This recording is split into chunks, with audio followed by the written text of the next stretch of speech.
Казахстан подходит к новому этапу своего развития. Резкий рост цен и связанное с ним обнищание населения заставляет граждан страны переоценивать годы, прошедшие с 20-летия независимости. Резкое расслоение общества на богатых и бедных, проникшая во все сферы жизни коррупция, застой в экономике, прессинг любого свободомыслия. Почему мы перешли к такому печальному итогу? Можно ли было всего этого избежать? Об этом цикл интервью с Виктором Храпуновым.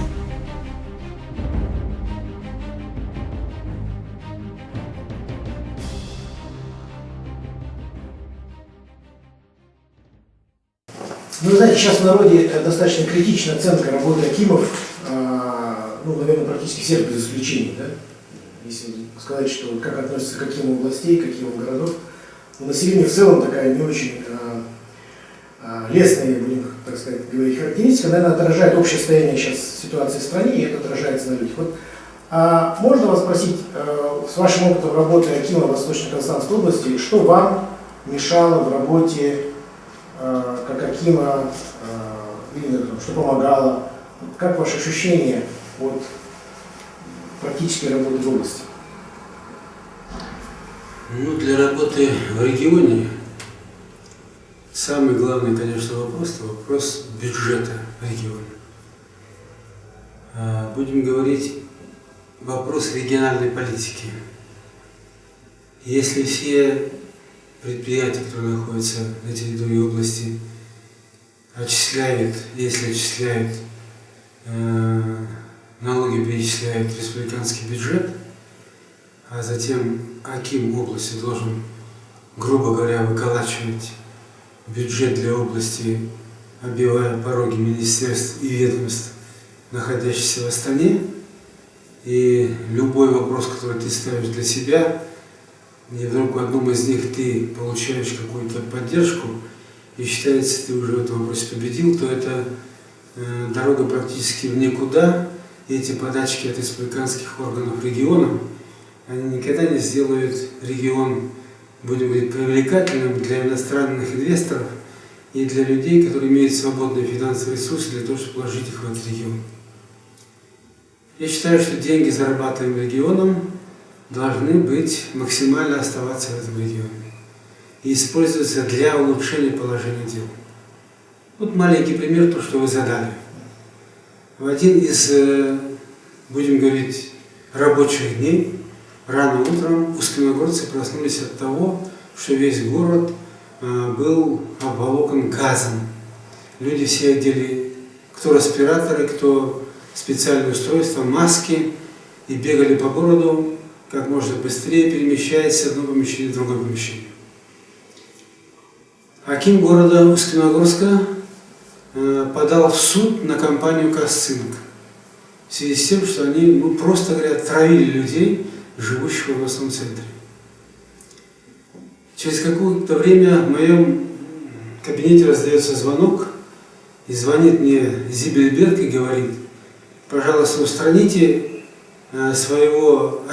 своего акима города, нас таскают в суд, но вы же знаете, чья это компания. Как фамилия? Зибельберг. Он является... Это был управляющий директор Казцинка. Попович и Зибельберг, два человека, которые руководили Казцинком. И они напрямую звонят аким области? Напрямую звонят и просят, чтобы я остановил акима города Усть-Каменогорска, чтобы тот забрал заявление из суда по отношению к Казцинку. На что я ответил: я разберусь с этим вопросом. А основание какое?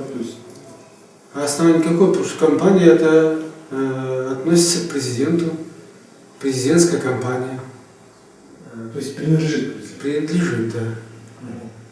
Поэтому было требование, чтобы прекратили все действия по отношению к компании, которая травит сегодня народ. Я позвонил акиму города Усть-Каменогорска и сказал: максимально, сколько возможно, требуй призвать к ответу компанию «Казцинк». В конечном итоге суды все равно прекратили свое действие, но это вызвало переполох в стане Казцинка и людей, которые стоят над Казцинком.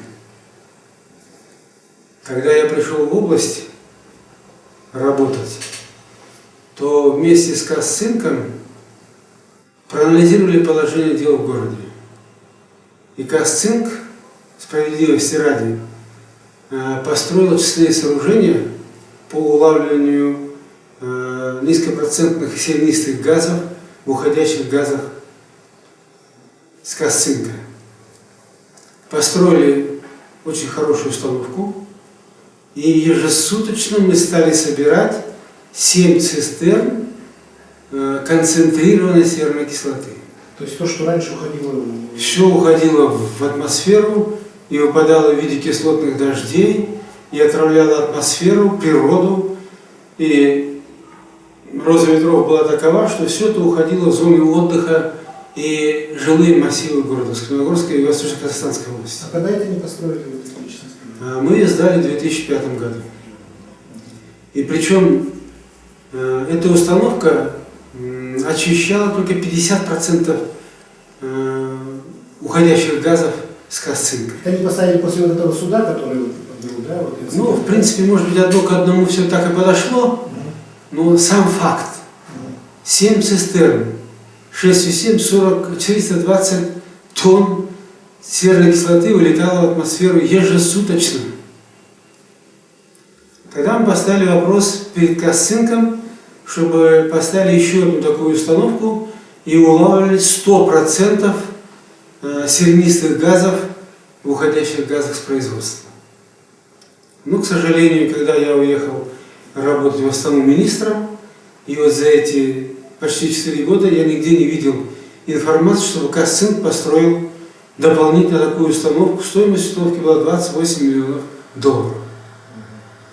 Президент приехал, с помпой запустил эти очистные сооружения в работу, но это производство и дальше продолжает отравлять людей и отравлять природу. То есть, получается, 7 цистерн сейчас улавливается, а 7 цистерн продолжает уходить. Ну, если так вот грубо посчитать, можно сказать, что это так. 50% это же получается. И причем руководство Казцинка очень просило меня не обнародовать эти цифры, дабы не будоражить население Восточно-Казахстанской области.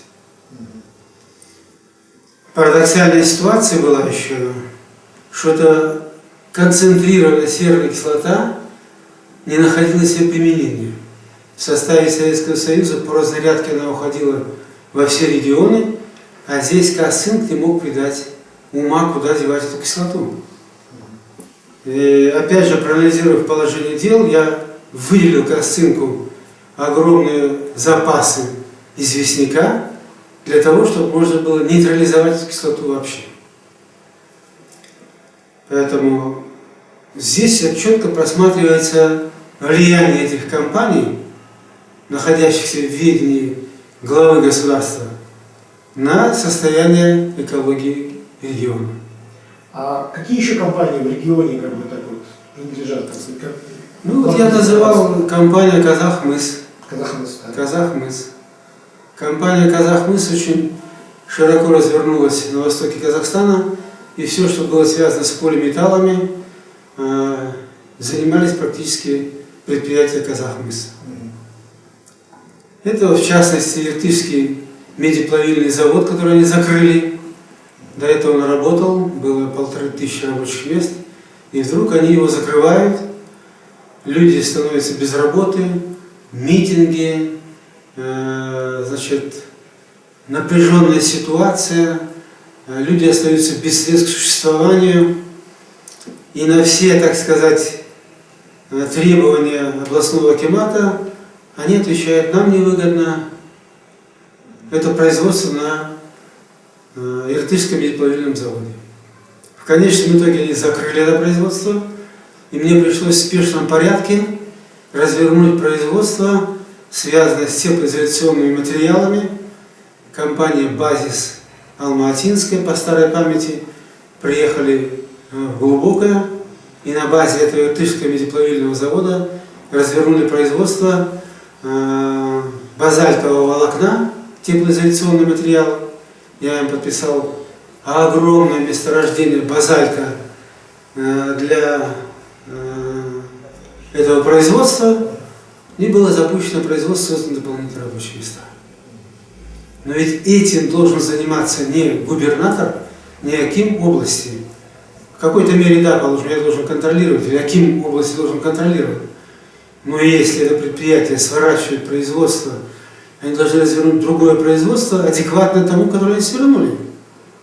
Со всех других мы требуем выполнения этих пунктов, а с компаний, которые принадлежат главе государства, к ним избирательный подход, и руководитель, как правило, закрывается. Извините, Скорее они могут с вас потребовать. команды не было. Нет, мы требовали с того же Кима. Мы заставили развернуть производство, кожевенное производство. Он привез сюда машины для дубляжа шкур и так далее. Но, к сожалению, когда я уходил из области министерства, они еще не были запущены. То есть в этой ситуации я, по крайней мере, казался уже неудобным в этой связи руководителям предприятий, которые представляли интересы главы государства в регионе. И, конечно, пытались как можно быстрее сделать так, чтобы я из этого региона ушел со своей командой. То есть, чтобы пришел более такой сговорчивый аким, да? То есть более... Ну да, пришел тот, который бы мог просто закрывать глаза, а люди получать баснословные прибыли и не тратить средства для того, чтобы навести порядок на этих предприятиях. Я понимаю, можно дать год, два, три, 5 лет для того, чтобы можно было Какую-то инвестиционную программу сделать. внедрить, да.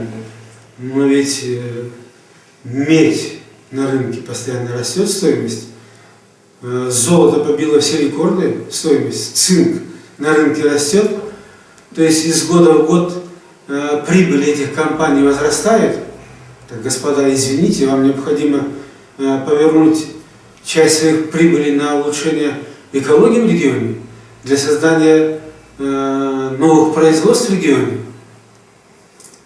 То есть здесь мы столкнулись с конкретным непониманием руководителей предприятий, компаний, огромных компаний президентских, с проблемами, которые стоят в регионе.